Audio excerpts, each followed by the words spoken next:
আসসালামু আলাইকুম। ঈদুল আজহা সম্পর্কে ঈদুল আজহার নামাজ পড়তে আসলাম মসজিদে। সেই জন্য নতুন একটা ভিডিও আপনাদের সামনে তুলে ধরতেছি। আপনারা ভিডিওটা সম্পূর্ণ দেখার চেষ্টা করবেন। লাস্টে কিছু গুরুত্বপূর্ণ এই দেশের ঐতিহ্যবাহী কিছু দৃশ্য আছে, সেই দৃশ্যগুলো আপনারা দেখবেন, খুবই ভালো লাগবে। সেই জন্য আপনাদেরকে অনুরোধ করতেছি, আপনার ভিডিওটা শেষ পর্যন্ত দেখুন। আসলে ঈদুল আজহা এই দেশে ভোর 6টা বাজে শুরু হয়। সেই দিন নামাজ শেষ করে ভিডিওটা রেডি করলাম। দেখুন, খুবই সুন্দর পরিবেশ এবং অনেক বড় এরিয়া মসজিদের, খুবই ভালো লাগে।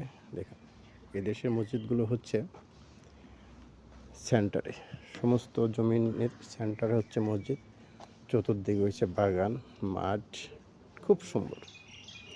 সেই জন্য সেই দৃশ্যটা, বাইরের দৃশ্যটাই আপনাদেরকে তুলে ধরতেছি। দেখুন, আসলে এক এক দেশের এক এক নিয়ম। এই খেলাগুলো আমার জীবনেও দেখিনি। তাদের শক্তি পরীক্ষা করা হয়ে থাকে ঈদুল আজহার উপলক্ষে। এই জন্য সেই ভিডিওটা তুলে ধরলাম। আশা করি আপনাদের ভালো লাগবে।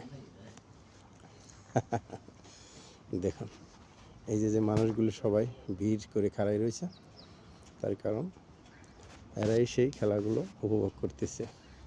পরে আমরা চলে গেলাম সেই ভিডিওটি ধারণ করার জন্য। দেখুন, খুবই সুন্দর। এই যে রশি ধরছে, এই পাশে 6 জন, ওই পাশে 6 জন। দেখেন, যারা জিতবে তারাই বিজয় প্রার্থী হবে। দেখুন, নামাজ শেষে খুব সুন্দর, তাই না?